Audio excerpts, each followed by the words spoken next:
أعوذ بالله من الشيطان الرجيم. بسم الله الرحمن الرحيم. ربما يود الذين كفروا لو كانوا مسلمين ذرهم يأكلوا ويتمتعوا ويلههم الأمل فسوف يعلمون. وما أهلكنا من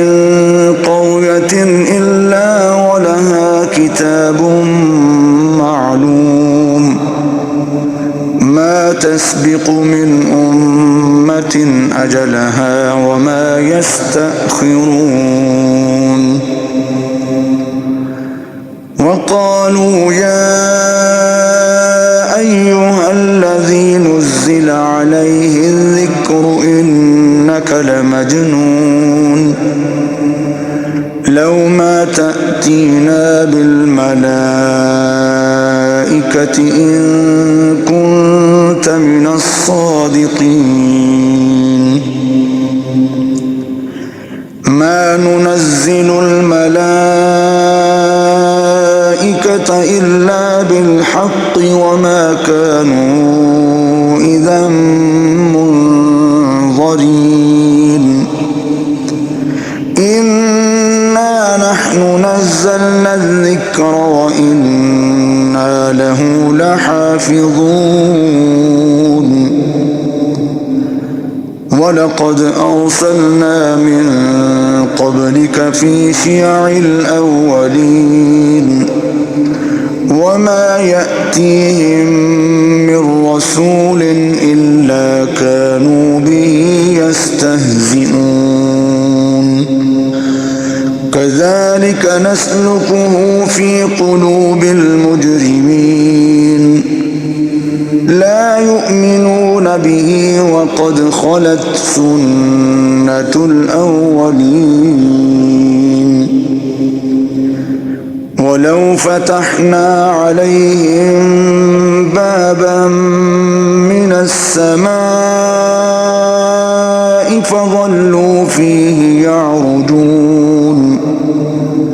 لقالوا إنما سكرت أبصارنا بل نحن قوم مسحورون. ولقد جعلنا في السماء بروجا وزيناها للناظرين وحفظناها من كل شيطان رجيم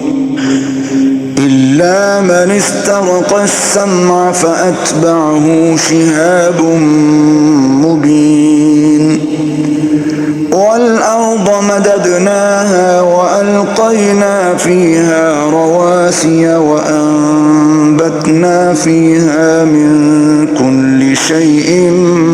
موزون.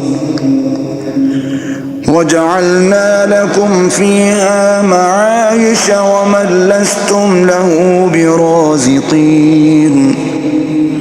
وإن من شيء إلا عندنا خزائنه وما ننزله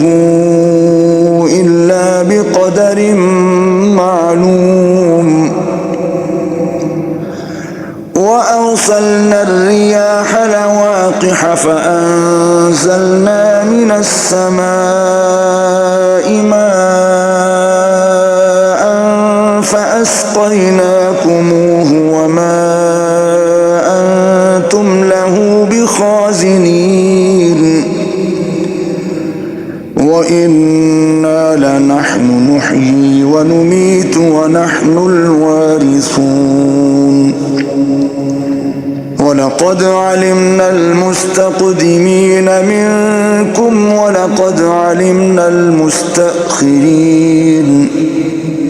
وإن ربك هو يحشرهم إنه حكيم عليم.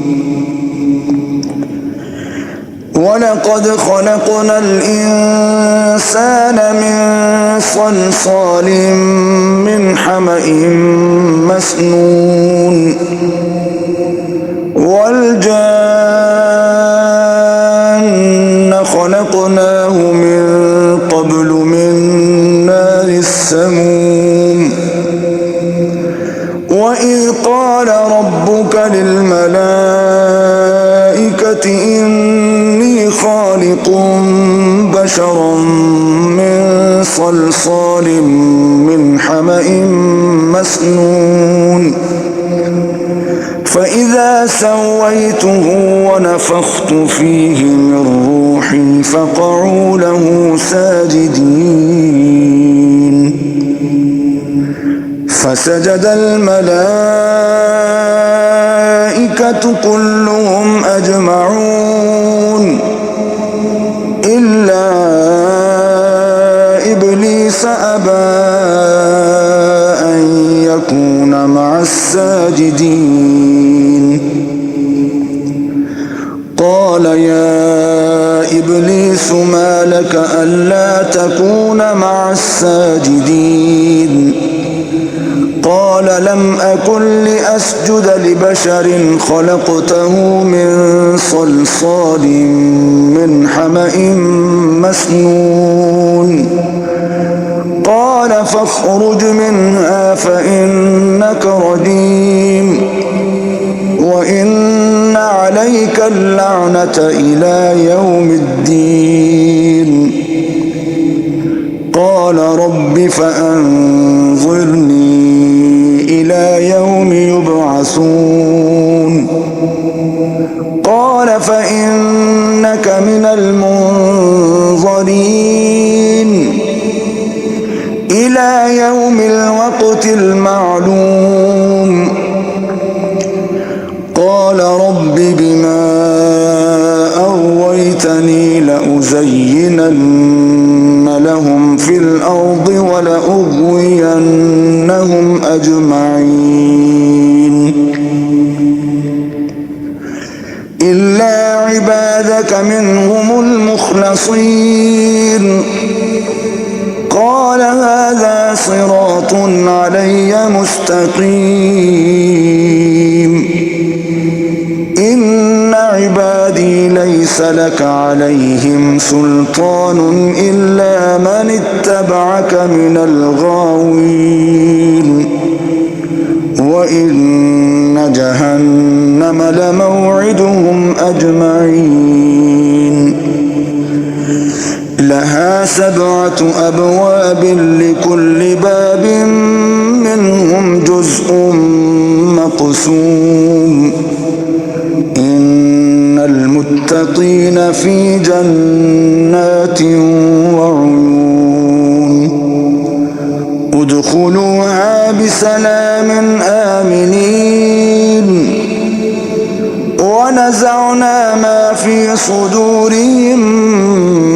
من غل إخوانا على سرر متقابلين لا يمسهم فيها نصب وما هم منها بمخرجين نبئ عبادي أني أنا الغفور الرحيم وأن عذابي هو العذاب الأليم ونبئهم عن ضيف إبراهيم إذ دخلوا عليه فقالوا سلاما قال إنا منكم وجلون قالوا لا توجل إنا نبشرك بغلام عليم قال أبشرتموني على أن مسني الكبر فبم تبشرون قالوا قالوا بشرناك بالحق فلا تكن من القانطين قال ومن يقنط من رحمة ربه إلا الضالون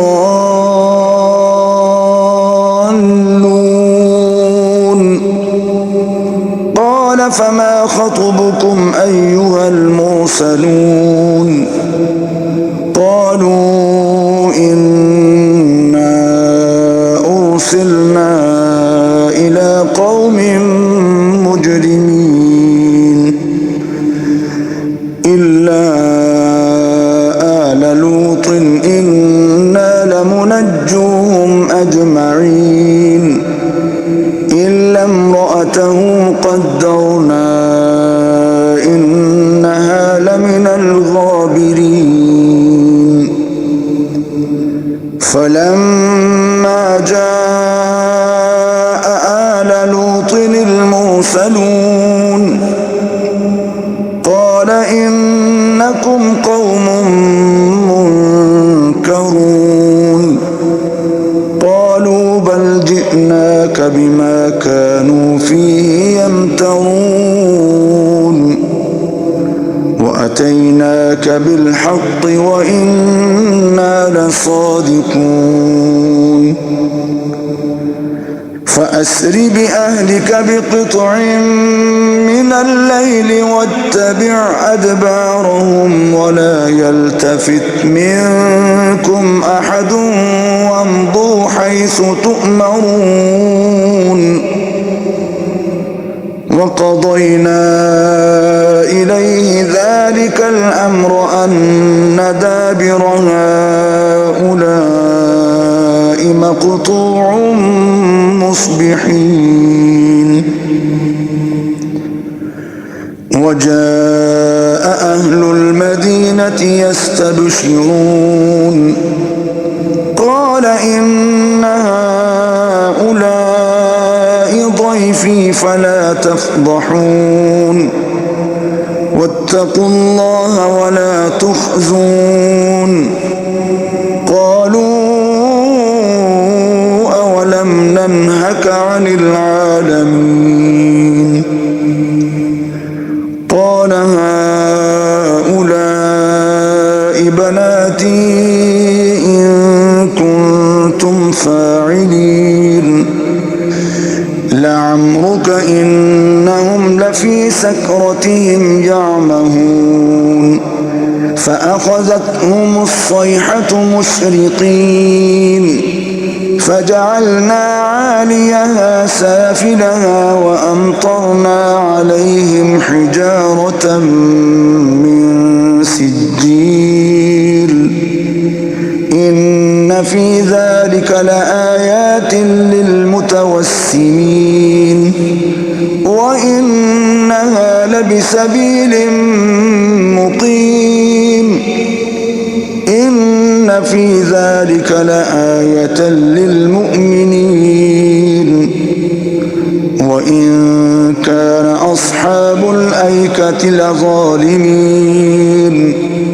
فانتقمنا منهم وإنهما لبإمام مبين ولقد كذب أصحاب الحجر المرسلين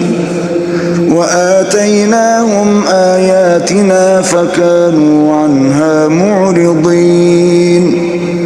وكانوا ينحتون من الجبال بيوتا آمنين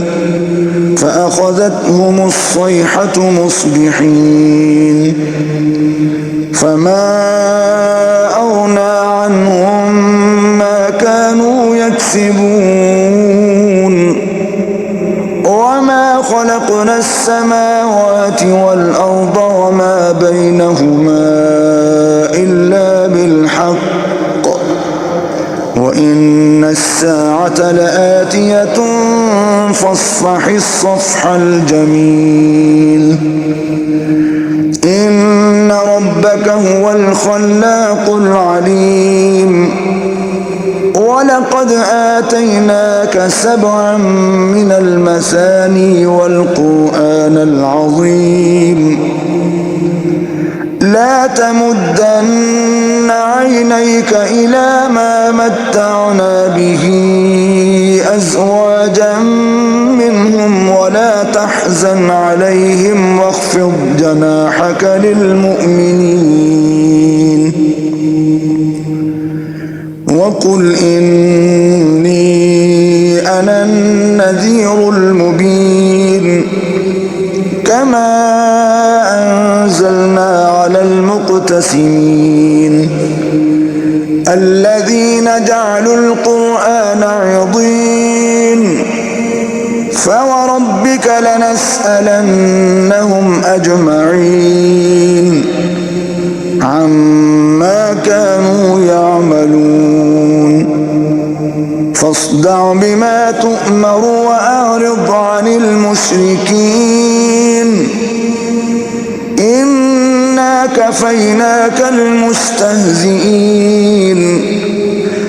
الذين يجعلون مع الله إلها آخر فسوف يعلمون ولقد نعلم أنك يضيق صدرك بما يقولون فسبح بحمد ربك وكن من الساجدين واعبد ربك حتى يأتيك اليقين. بسم الله الرحمن الرحيم. أتى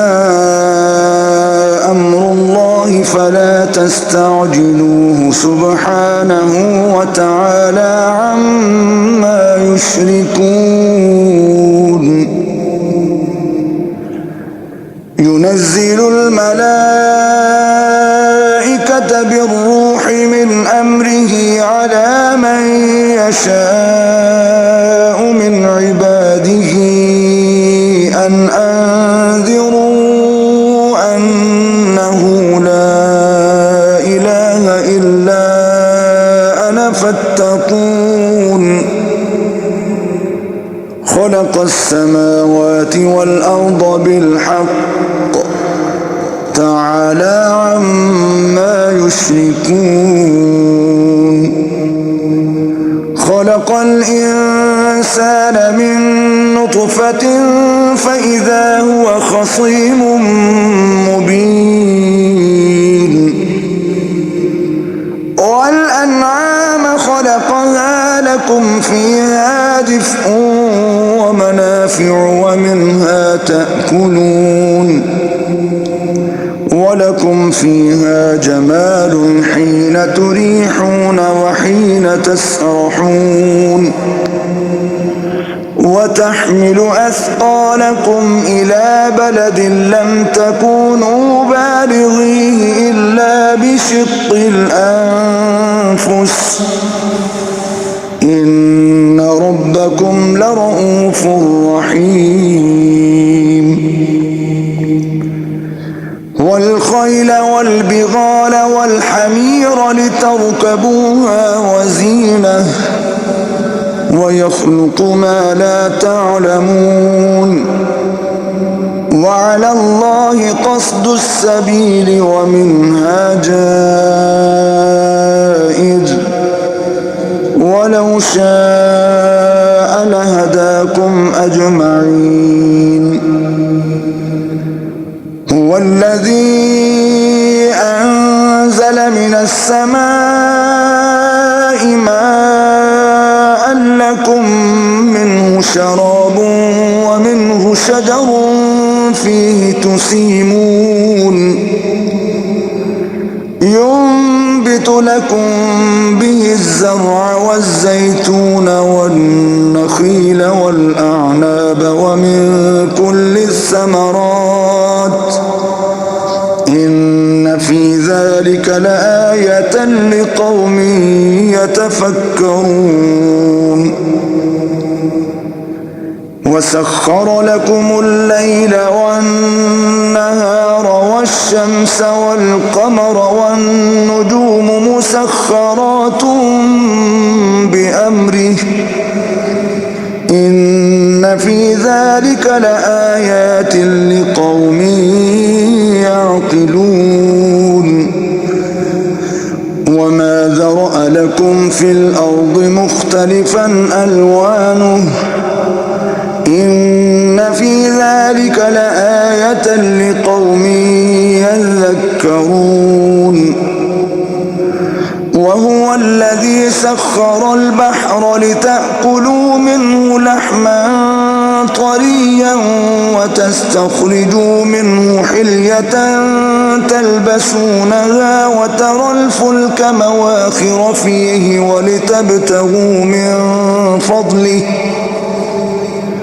ولتبتغوا من فضله ولعلكم تشكرون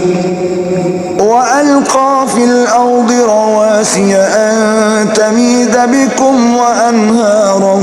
وسبلا لعلكم تهتدون وعلامات وبالنجم هم يهتدون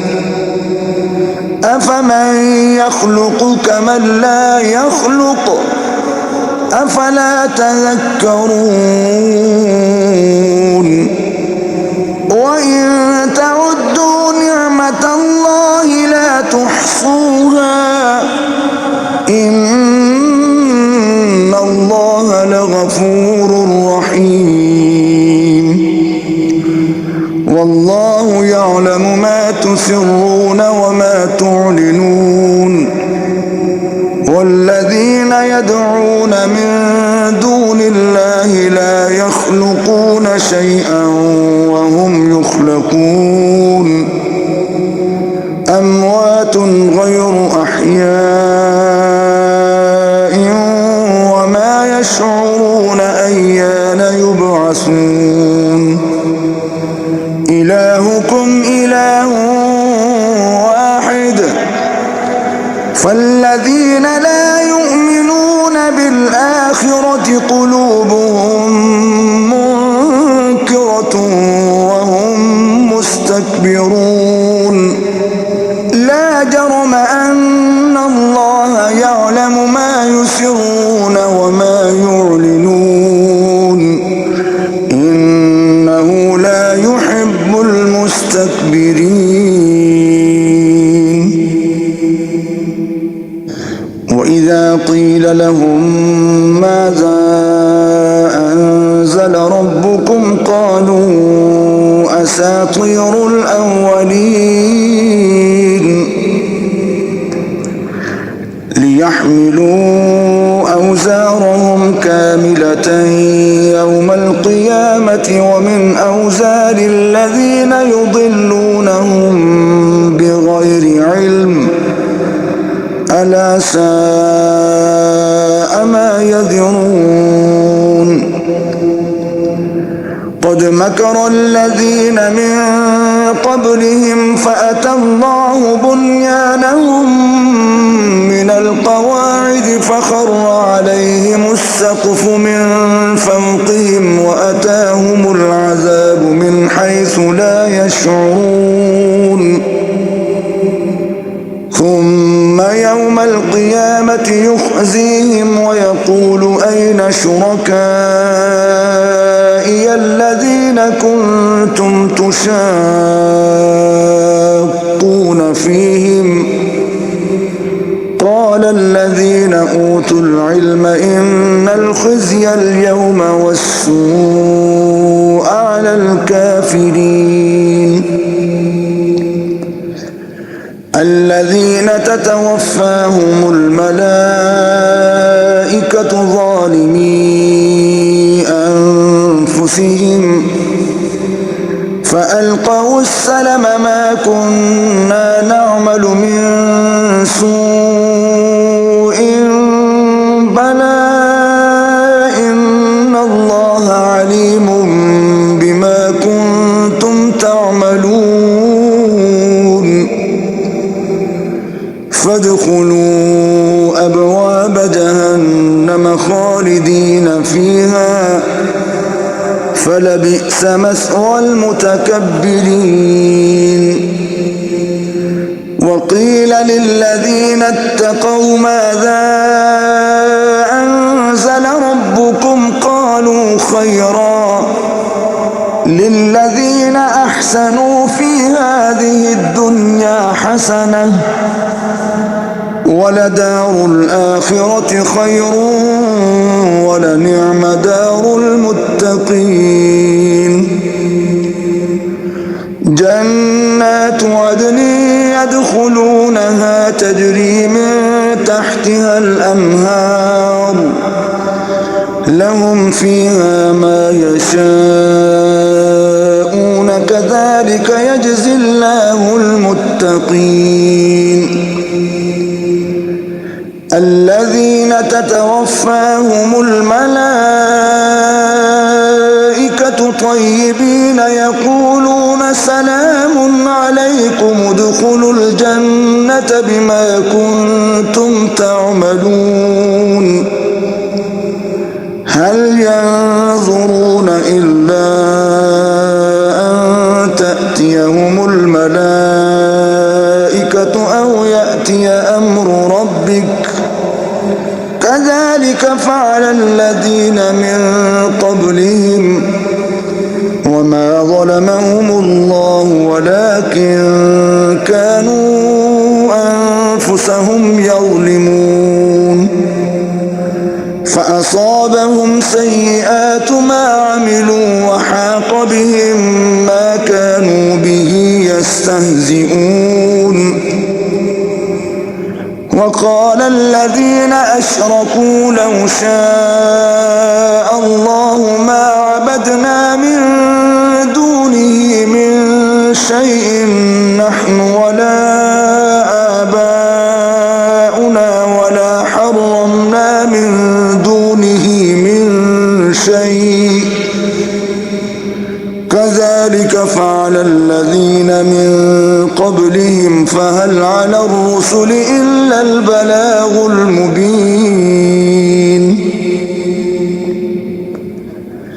ولقد بعثنا في كل أمة رسولا أن اعبدوا الله واجتنبوا الطاغوت فمنهم من هدى الله ومنهم من حقت عليه الضلالة فسيروا في الأرض فانظروا كيف كان عاقبة المكذبين. إن تحرص على هداهم فإن الله لا يهدي من يضل وما لهم من ناصرين. وأقسموا بالله جهد أيمانهم لا يبعث الله من يموت بلى وعدا عليه حقا ولكن أكثر الناس لا يعلمون. ليبين لهم الذي يختلفون فيه وليعلم الذين كفروا أنهم كانوا كاذبين. إنما قولنا لشيء إذا أردناه أن نقول له كن فيكون. والذين هاجروا في الله من بعد ما ظلموا لنبوئنهم في الدنيا حسنة ولأجر الآخرة أكبر لو كانوا يعلمون. الذين صبروا وعلى ربهم يتوكلون. وما أرسلنا من قبلك إلا رجالا نوحي إليهم فاسألوا أهل الذكر إن كنتم لا تعلمون. بالبينات والزبر وأنزلنا إليك الذكر لتبين للناس ما نزل إليهم ولعلهم يتفكرون أفأمن الذين مكروا السيئات أن يخسف الله بهم الأرض أو يأتيهم العذاب من حيث لا يشعرون أو يأخذهم في تقلبهم فما هم بمعجزين أو يأخذهم على تخوف فإن ربكم لرؤوف رحيم أولم يروا إلى ما خلق الله من شيء يتفيأ ظلاله عن اليمين والشمائل سجدا لله وهم داخرون ولله يسجد ما في السماوات وما في الأرض من دابة والملائكة وهم لا يستكبرون يخافون ربهم من فوقهم ويفعلون ما يؤمرون وقال الله لا تتخذوا إلهين اثنين إنما هو إله واحد فإياي فارهبون وله ما في السماوات والأرض وله الدين واصبا أفغير الله تتقون وما بكم من نعمة فمن الله ثم إذا مسكم الضر فإليه تجأرون ثم إذا كشف الضر عنكم إذا فريق منكم بربهم يشركون ليكفروا بما آتيناهم فتمتعوا فسوف تعلمون ويجعلون لما لا يعلمون نصيبا مما رزقناهم تالله لتسألن عما كنتم تفترون ويجعلون لله البنات سبحانه ولهم ما يشتهون وإذا بشر أحدهم بالأنثى ظل وجهه مسودا وهو كظيم يتوارى من القوم من سوء ما بشر به أيمسكه على هون أم يدسه في التراب ألا ساء ما يحكمون للذين لا يؤمنون بالآخرة مثل السوء ولله المثل الأعلى وهو العزيز الحكيم ولو يؤاخذ الله الناس بظلمهم ما ترك عليها من دابة ولكن يؤخرهم إلى أجل مسمى فإذا جاء أجلهم لا يستأخرون ساعة ولا يستقدمون ويجعلون لله ما يكرهون وتصف ألسنتهم الكذب أن لهم الحسنى لا جرم أن لهم النار وأنهم مفرطون تالله لقد أرسلنا إلى قبلك فزين لهم الشيطان أعمالهم فهو وليهم اليوم ولهم عذاب أليم وما أنزلنا عليك الكتاب إلا لتبين لهم الذي اختلفوا فيه وهدى ورحمة لقوم يؤمنون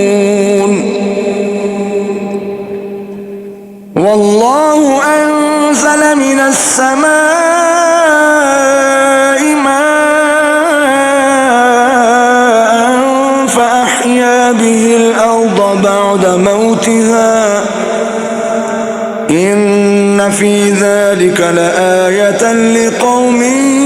يسمعون وإن لكم في الأنعام لعبرة نسقيكم مما في بطونه من بين فرث ودم لبنا خالصا سائغا للشاربين ومن ثمرات النخيل والأعناب تتخذون منه سكرا ورزقا حسنا إن في ذلك لآية لقوم يعقلون وأوحى ربك إلى النحل أن اتخذي من الجبال بيوتا ومن الشجر ومما يعرشون ثم كلي من كل الثمرات فاسلكي سبل ربك ذللا يخرج من بطونها شراب مختلف ألوانه فيه شفاء للناس إن في ذلك لآية لقوم يتفكرون والله خلقكم ثم يتوفاكم ومنكم من يرد إلى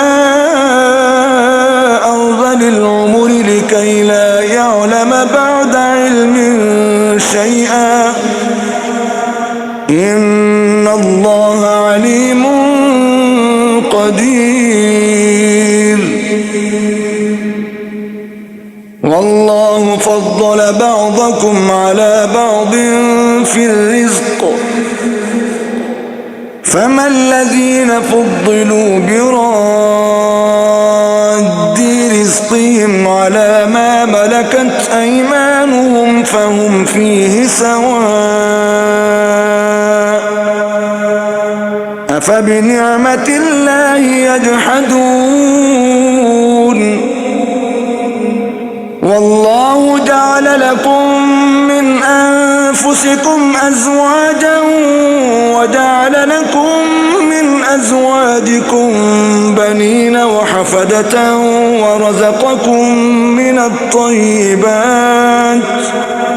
أفبالباطل يؤمنون وبنعمة الله هم يكفرون ويعبدون من دون الله ما لا يملك لهم رزقا من السماوات والأرض شيئا ولا يستطيعون فلا تضربوا لله الأمثال إن الله يعلم وأنتم لا تعلمون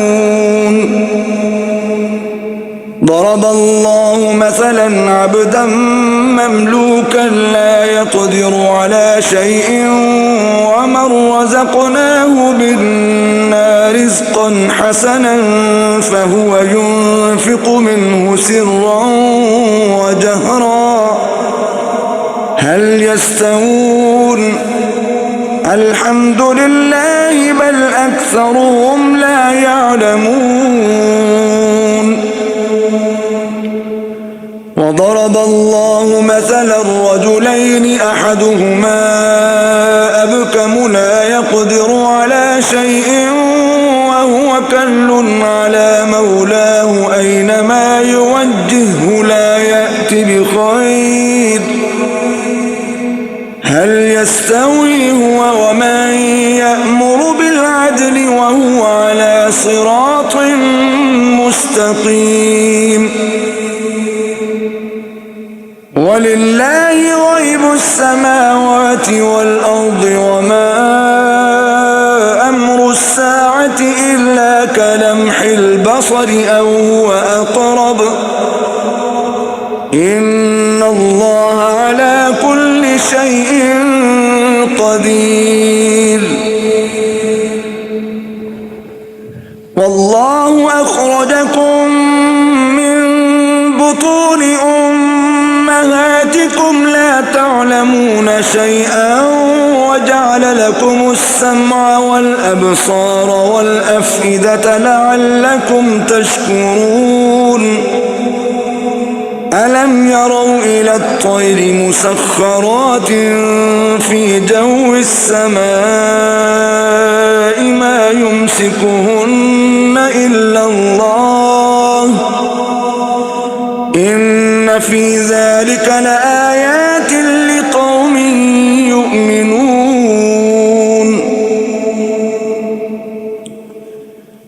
والله جعل لكم سكنا وجعل لكم من جلود الأنعام بيوتا تستخفونها يوم ضعنكم ويوم إقامتكم ومن أصوافها وأوبارها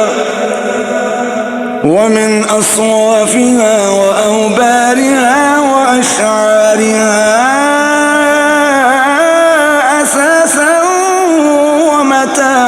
إلى حين والله جعل لكم مما خلق ظلالا وجعل لكم من الجبال أكنانا وجعل لكم سرابيل تقيكم الحر وسرابيل تقيكم بأسكم كذلك يتم نعمته عليكم لعلكم تسلمون فإن تولوا فإنما عليك البلاغ المبين يعرفون نعمة الله ثم ينكرونها وأكثرهم الكافرون ويوم نبعث من كل أمة شهيدا ثم لا يؤذن للذين كفروا ولا هم يستعتبون وإذا رأى الذين ظلموا العذاب فلا يخفف عنهم ولا هم ينظرون وإذا رأى الذين أشركوا شركاءهم قالوا ربنا هؤلاء شركاؤنا الذين كنا ندعو من دونك فألقوا إليهم القول إنكم لكاذبون وألقوا إلى الله يومئذ السلم وضل عنهم ما كانوا يفترون الذين كفروا وصدوا عن سبيل الله زدناهم عذابا فوق العذاب بما كانوا يفسدون ويوم نبعث في كل أمة شهيدا عليهم من أنفسهم وجئنا بك شهيدا على هؤلاء ونزلنا عليك الكتاب تبيانا لكل شيء وهدى ورحمة وبشرى للمسلمين إن الله يأمر بالعدل والإحسان وإيتاء ذي القربى وينهى عن الفحشاء والمنكر والبغي يعظكم لعلكم تذكرون وأوفوا بعهد الله إذا عاهدتم ولا تنقضوا الأيمان بعد توكيدها وقد جعلتم الله عليكم كفيلا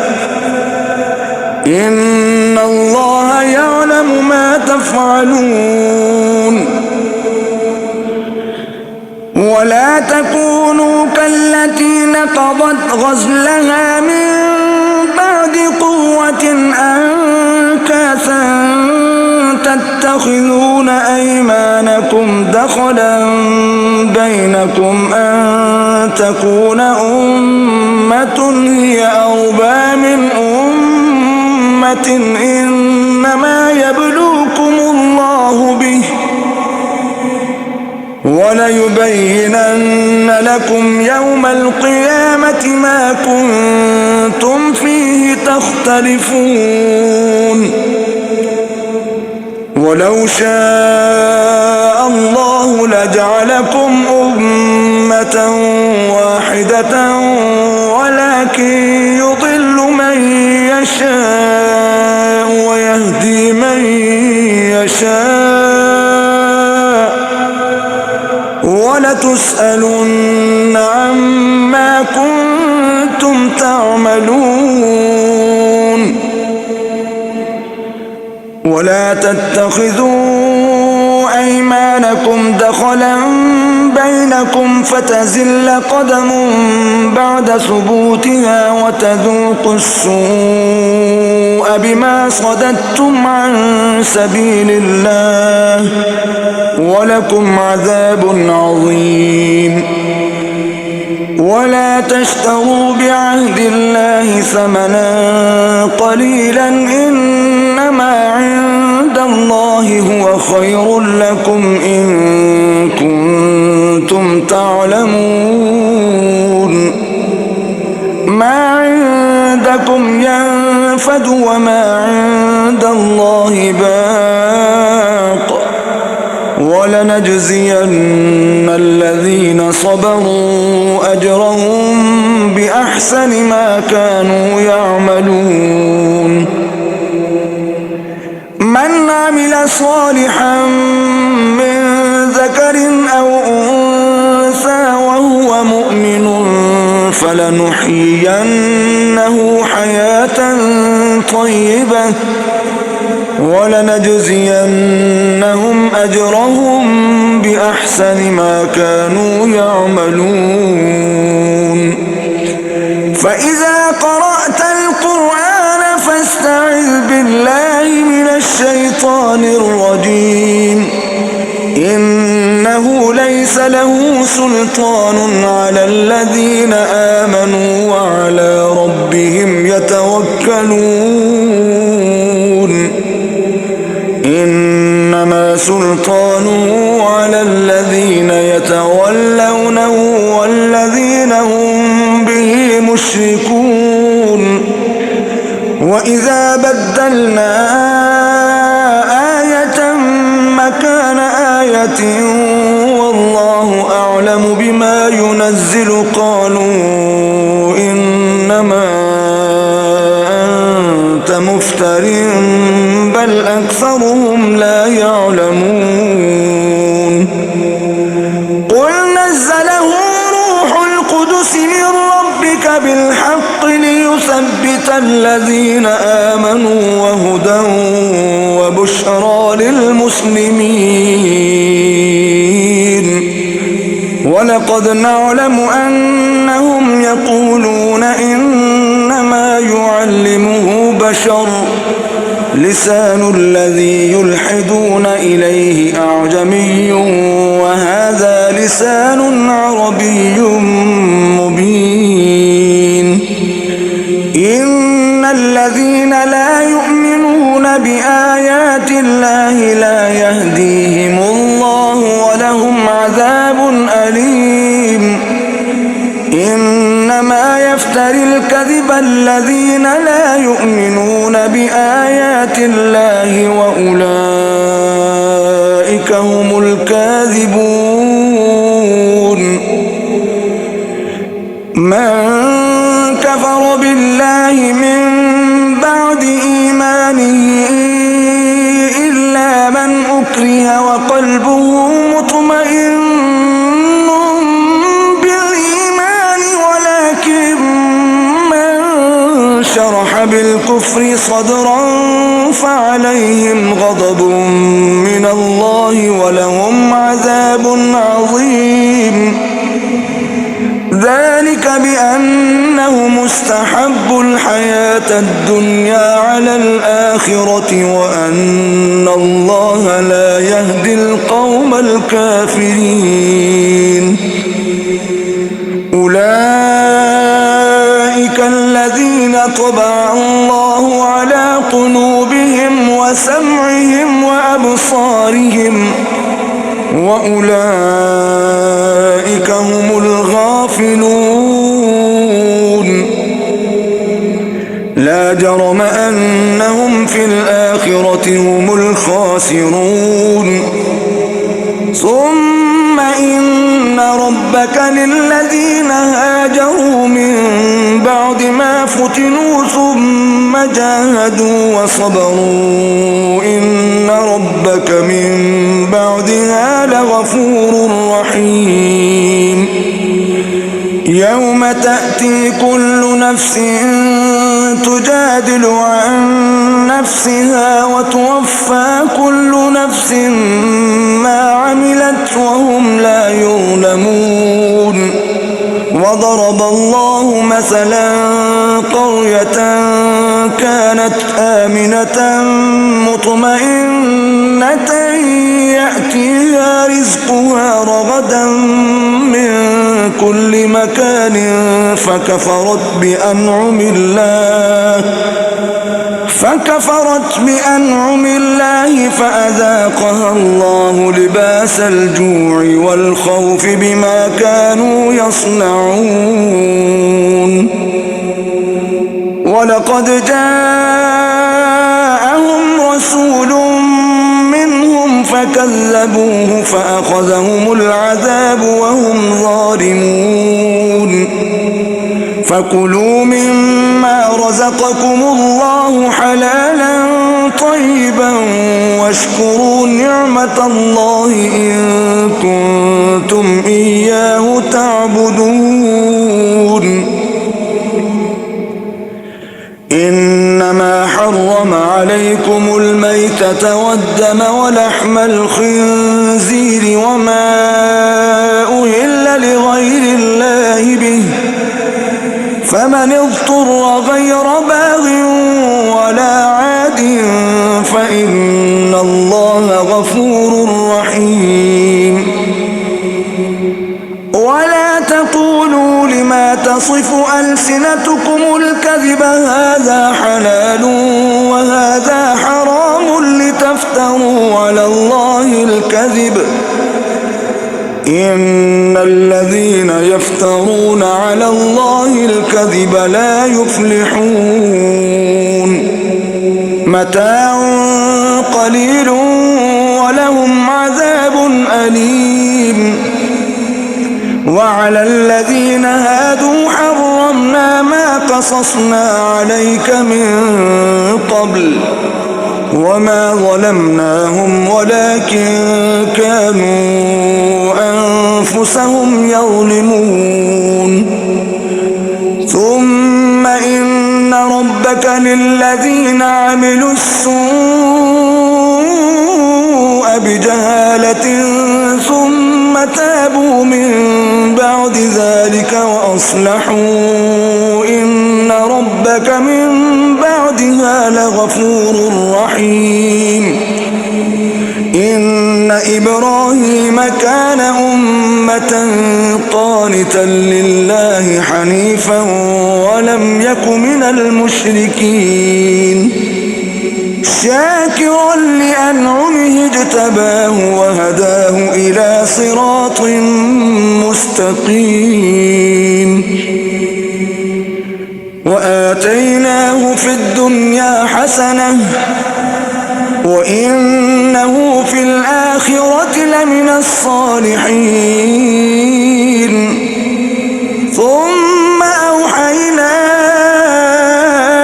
إليك أن اتبع ملة إبراهيم حنيفا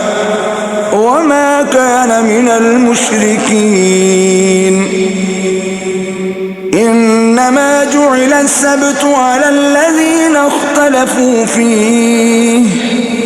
وإن ربك ليحكم بينهم يوم القيامة فيما كانوا فيه يختلفون.